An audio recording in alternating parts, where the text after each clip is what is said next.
नमस्कार दोस्तों, डेट है आज की 8/1/2021 और स्वागत है आपका आज के करंट अफेयर्स डिस्कशन में। करंट अफेयर शुरू करने से पहले, do not pray for an easy life, pray for the strength to ensure a difficult one.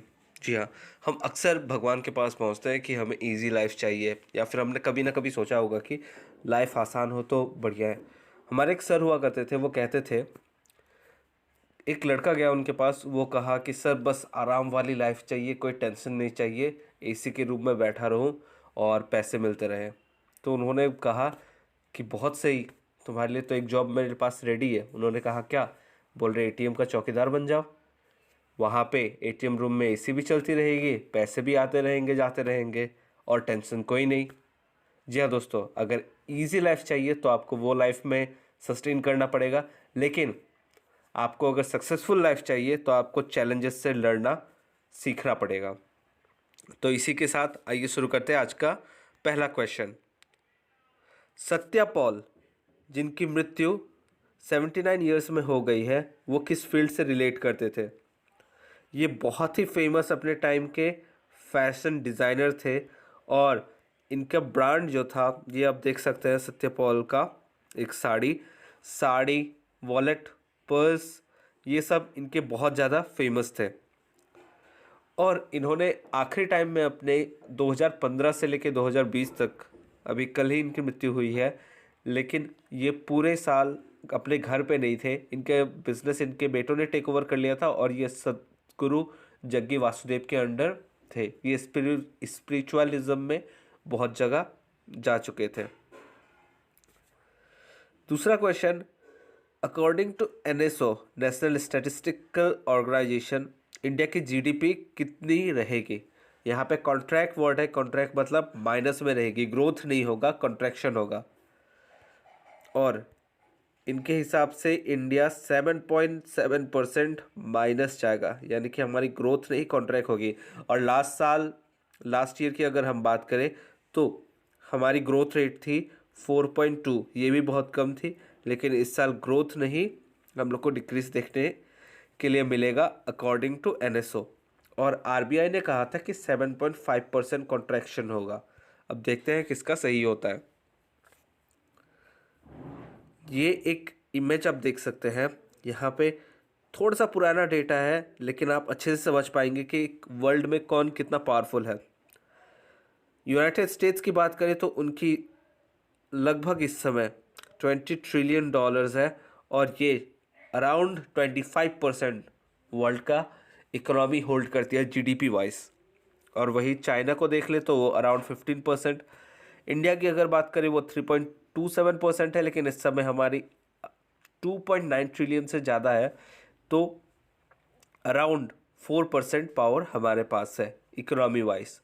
तो यहाँ पे आप दूसरे कंट्रीज़ को भी देख सकते हैं। इस समय इंडिया से आगे कौन है? जर्मनी है $3.6 ट्रिलियन के साथ, और दूसरे कंट्रीज़ हमसे पीछे ही हैं इस समय। और जापान को आप देख सकते हैं $4.87 ट्रिलियन के साथ। तो इंडिया को अगर इनसे मैच करना है तो हमारी ग्रोथ रेट को बहुत हाई होना पड़ेगा, और इस साल कोविड-19 ने हमें बहुत पीछे ढकेल दिया है। कौन से यूनिवर्सिटी में ने हाल ही में हैप्पी थिंकिंग लेबोरेटरी को लॉन्च किया? ये बहुत ही ज़रूरी था। पॉजिटिव थिंकिंग हमारी सोसाइटी से बहुत ही गायब होते जा रही है, और मोटिवेशन और पॉजिटिव थिंकिंग के साथ ही इस यूनिवर्सिटी ने लॉन्च किया है। और ये यूनिवर्सिटी आप देख सकते हैं, सुंदर सा यूनिवर्सिटी ऑफ लखनऊ। जी हाँ, ये महलनुमा जो आप यूनिवर्सिटी देख रहे हैं, ये यूनिवर्सिटी ऑफ लखनऊ है, और इन्होंने ही डिपार्टमेंट ऑफ साइकोलॉजी ने लॉन्च किया था हैप्पी थिंकिंग लेबोरेटरी, और 2500 से ज़्यादा स्टूडेंट्स इसमें एनरोल अब तक हो चुके हैं।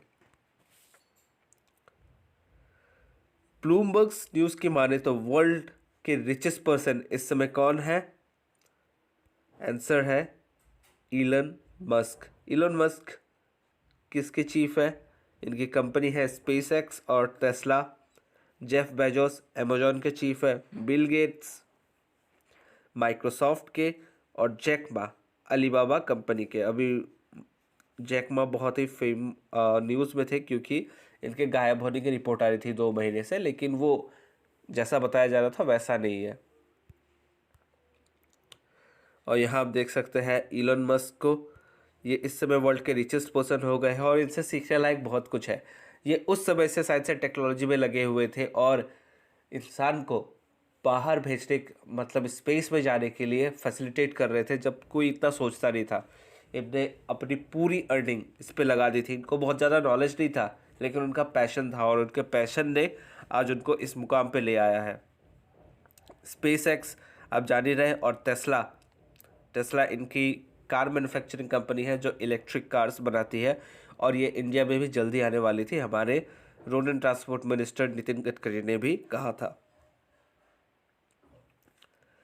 अगला क्वेश्चन अगर हम देखें, किसे नया चीफ जस्टिस बनाया गया है गुवाहाटी हाई कोर्ट का? इसका सही आंसर है जस्टिस सुधांशु धुलिया और जस्टिस हिमा कोहली। हमने कल भी डिस्कस किया था। ये पहली महिला हाई कोर्ट है, सॉरी महिला चीफ जस्टिस है तेलंगाना हाई कोर्ट की। और अगर बात करें हम गुवाहाटी हाई कोर्ट की, तो गुवाहाटी हाई कोर्ट का बेंच सबसे बड़ा माना जाता है। क्यों? क्योंकि ये 3 और स्टेट्स में भी फैला हुआ है। कौन से हैं वो? कोहिमा में इसका एक बेंच है। कोहिमा कहाँ की राजधानी है? सॉरी, नागालैंड। आइजोल, आइजोल कहाँ की राजधानी है? मिजोरम की। और ईटानगर, ईटानगर है अरुणाचल प्रदेश की। तो गुवाहाटी हाई कोर्ट का बेंच सबसे बड़ा बोला जाता है। और गुवाहाटी हाई कोर्ट पहले मेघालय में भी था, उनका बेंच था शिलोंग में, लेकिन अभी मेघालय का कोर्ट अपना बन चुका है। अगला क्वेश्चन अगर हम देखें, 16वें प्रवासी भारतीय दिवस का थीम क्या है? Together in covid era, contributing to Aatmanirbhar Bharat, we stand with Bharat always. तो आप इसे गेस कर सकते हैं क्योंकि इस समय न्यूज़ में और गवर्नमेंट का फोकस सबसे ज़्यादा क्या है? आत्मनिर्भर भारत, और इसका आंसर भी है कंट्रीब्यूटिंग टू आत्मनिर्भर भारत। प्रवासी भारतीय दिवस 9 जनवरी से शुरू होगा और इसमें चीफ गेस्ट रहेंगे सूरीनम, एक देश है सूरीनम।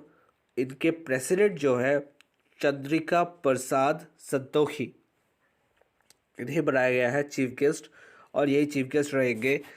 और सूरीनम कंट्री अगर हम बात करें, सूरीनम, मॉरिशस, ट्रिनिडाड एंड टोबैगो, ये ब्रिटिश टाइम में कॉलोनी हुआ करते थे और इंडिया से काफ़ी लेबरर्स को वहाँ पे शिफ्ट किया गया था। और वहाँ पे नेशनल हॉलीडे भी मनाया जाता है अलग अलग दिन में, जिस दिन इंडियन लेबरर्स वहाँ पे पधारे थे।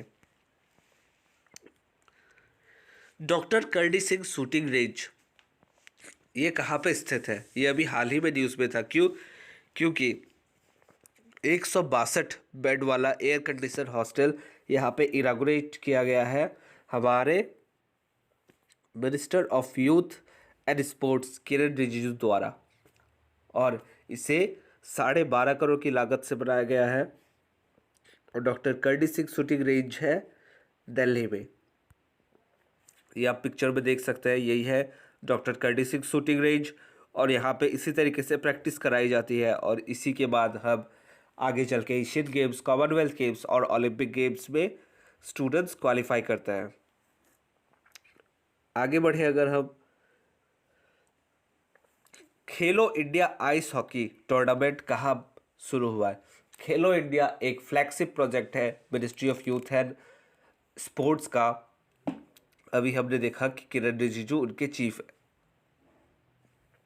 खेलो इंडिया बहुत ही ज़्यादा प्रॉस्परस एक प्रोजेक्ट है और ये बहुत अच्छा प्रोजेक्ट है क्योंकि स्कूल लेवल से ही सबको प्रमोट किया जाता है स्पोर्ट्स के लिए। और स्पोर्ट्स में आपको पता है कि ओलंपिक्स में हमारे मेडल्स बहुत कम आते हैं चाइना, यूएसए या फिर दूसरे डेवलप कंट्रीज़ के मुकाबले। यहाँ तक कि कुछ कुछ जो कंट्रीज़ हमसे पीछे हैं इकोनॉमी के मामले में, वो भी हमसे बहुत आगे रहते हैं। तो हमें स्पोर्ट्स पे फोकस करने की बहुत ज़रूरत है और ये उसी दिशा पे कदम बढ़ाया गया है।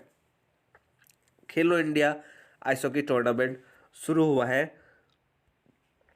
करगिल में, और ये करगिल के चिकतान इलाके में शुरू हुआ है।